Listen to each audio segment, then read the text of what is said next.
All right, welcome everybody. So this is episode number 2, and truthfully, what this series is all about is taking Sega's old arcade games like Afterburner here, and when I was younger, Afterburner gave me this great feel when I was in the arcades. Used to run to it, play it like crazy.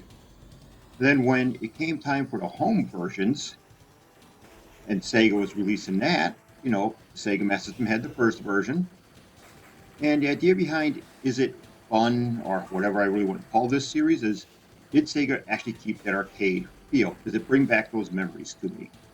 Do I still feel like I'm sitting in an arcade even if it's not perfect graphics? Does it still bring that fun factor back to me?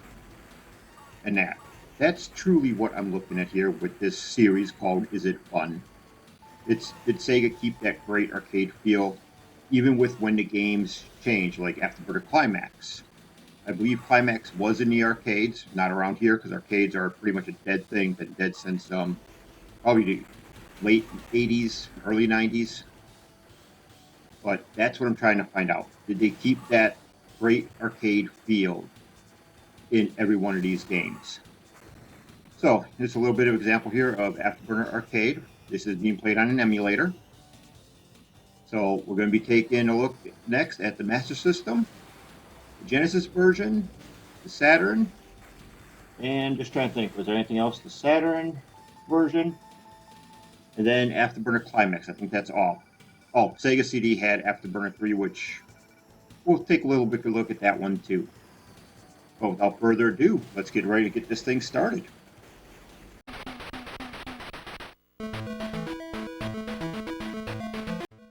Alright, so here we go. Sega Master System Afterburner.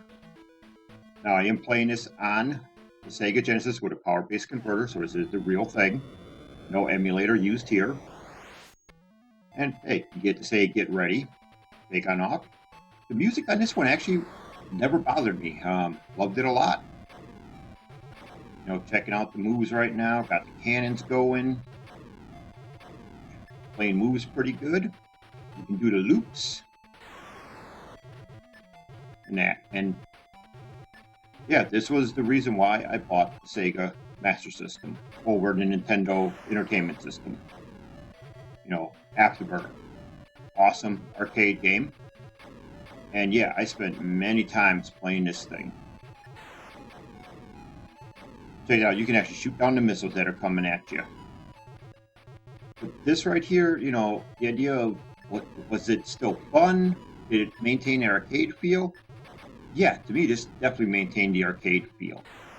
Sure, the music might not be the best, compared to what the arcade had. Graphic-wise are somewhat lacking, but at least you can tell that's water. The planes all look really good. Thought those were nice. Stage changes. Now you're going over what looks like an endless forest, I guess.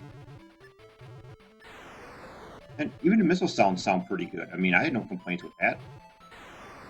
If I ever blow up a plane again, even the explosion sounded pretty decent. See that? Boom.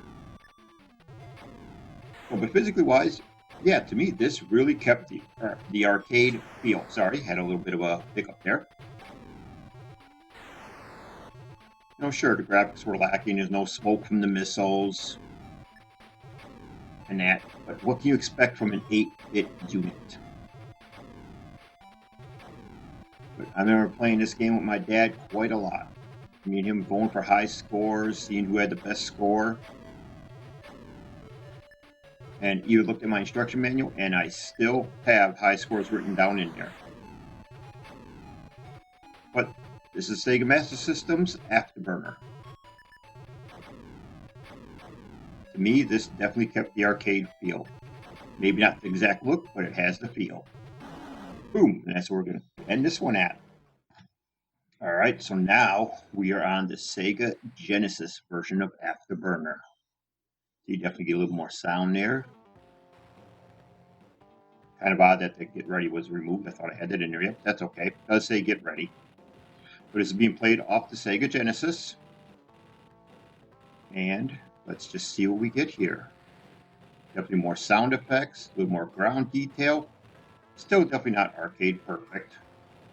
Look-wise at least, arcade perfect. but game definitely moves faster. Scrolling's a bit better. Graphics are still, I think, really good. Even to this day, I still love these graphics for this game. Nothing, fancy, but come on, it's Afterburner. What do you expect? Boom, boom, boom, boom, boom. Explosions still sound pretty good.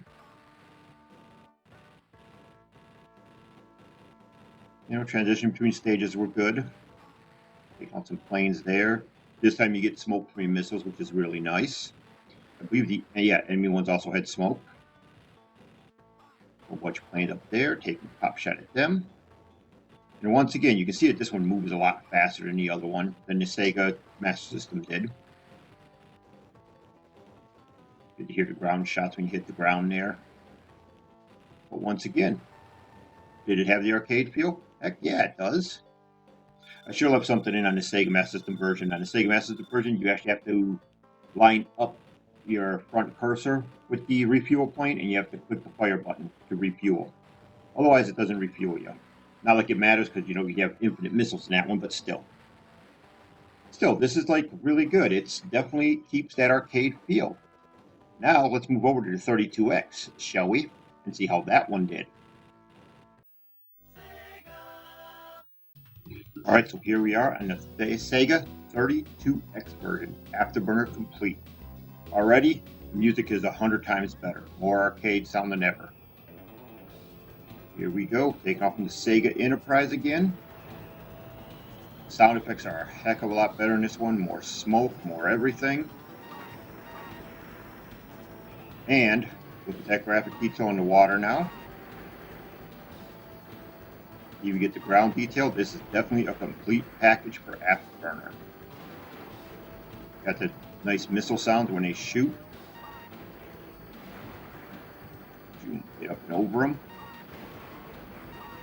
The sound effects are definitely a lot better here. The game is definitely more of an arcade feel. I do feel that this one's probably because of where the speed is set at, but it does seem faster than even the arcade one. But then the speed is up pretty high. It took me a little bit to realize that. But I did realize that the 32X version seemed to play faster. That's only because of where the speed is. But once again, look at the ground detail now. You can tell this is an arcade. I'd have to say 100% arcade perfect, basically. Could be wrong on that statement, but that's alright. But boy, does it have that feel. This one brought back massive memories when I popped this one in to play it. This really has that arcade feel. Love playing this one. It's one of the reasons why I still have my 32X. Well, had to buy the 32X again. Mine unfortunately died. I had to find a new one. Found one. Got that one hooked up. Had an issue with one of the cables from that one. Bought a different cable. Just look at how insane this is.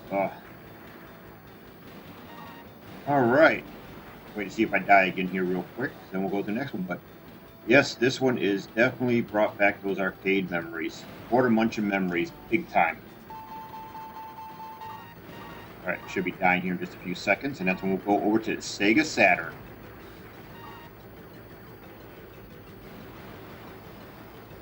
Yep, there we go. Alright, Sega Saturn time.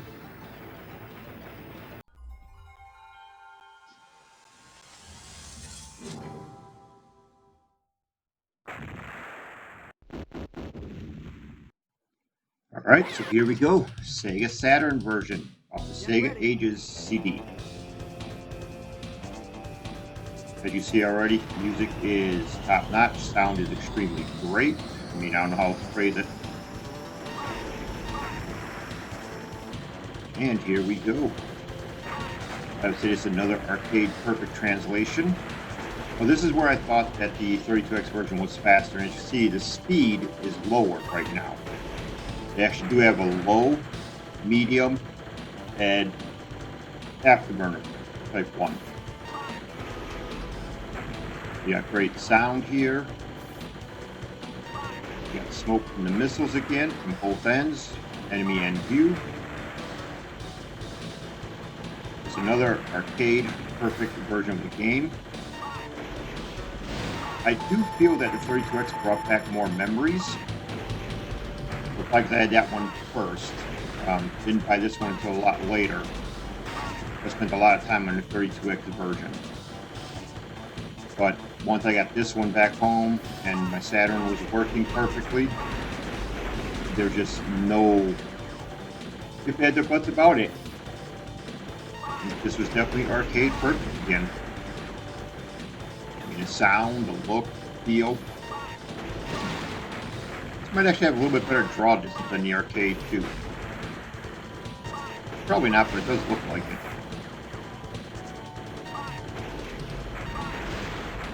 It's amazing. There's one of these explosions. I got pretty close to him. You put a whole darn screen when I flew through it. I don't remember where it was at though. But yes, this has that arcade feel. And that's what makes this game fun and memorable. Good arcade feel. Alright, so we'll get ready to end this one off soon and check out Afterburner Climax on the Xbox 360. See if they blow me up yet. There we go. That's right there. Alright, so that's where we're going to end this one. 360 time.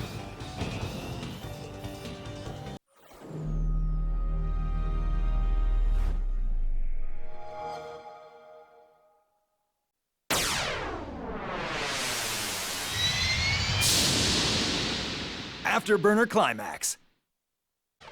Alright, so here we go. The final one in my arsenal. The nice thing about this one, Afterburner Climax, 3 different planes to choose from.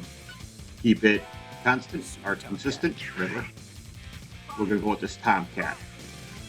Keep it all the same. Skip the intro part.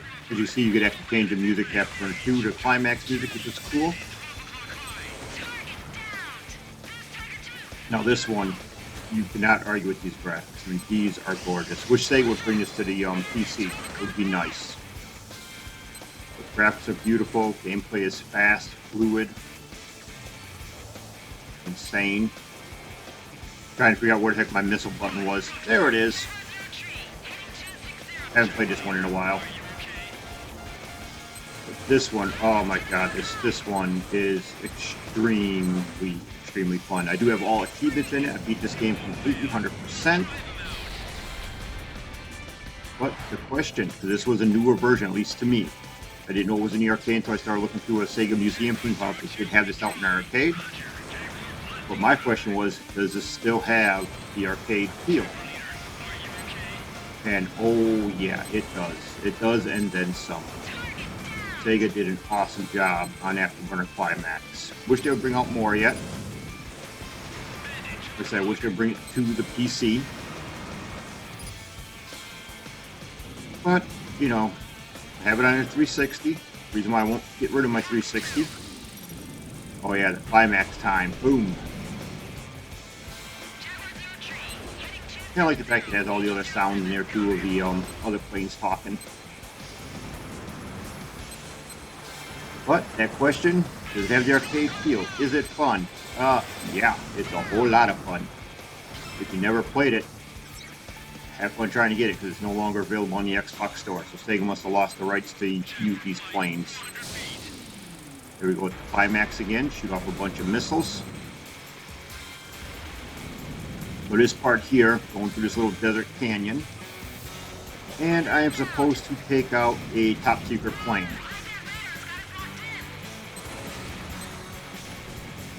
But I really don't know what else to say right now on this one, because this game was a blast. I loved getting hold of this one. And here comes that protest right there. Boom, gotta catch him. Missiles don't work, I don't think, on him. Hey, why did I pause? Who knows? Oh, my wife might have been talking to me at that time or something. Going after him. Never hit that guy with a missile. And yes, I have blown him up. Awesome visual. Boom. Alright, I think I will end it here. The main question was it as good still to this day when they made a new version of Afterburner? Did it keep that arcade type feel? And yes, Sega knows how to do that. So, other than that, if you never played this game, see if you can find it somehow. because I do recommend playing Afterburner Climax, Afterburner 2. Try to play all of them. Find a way to get hold of them and play them. Ooh, I blowed up. Alright, other than that, that's it for this one. Thank you for watching. Click the subscribe button. Leave a like. Next game in the series will be, thinking, maybe Golden Axe. If I do Golden Axe, I will do Golden Axe 2, 3, and that. So maybe I'll do Golden Axe next. Other than that, you guys have a good day.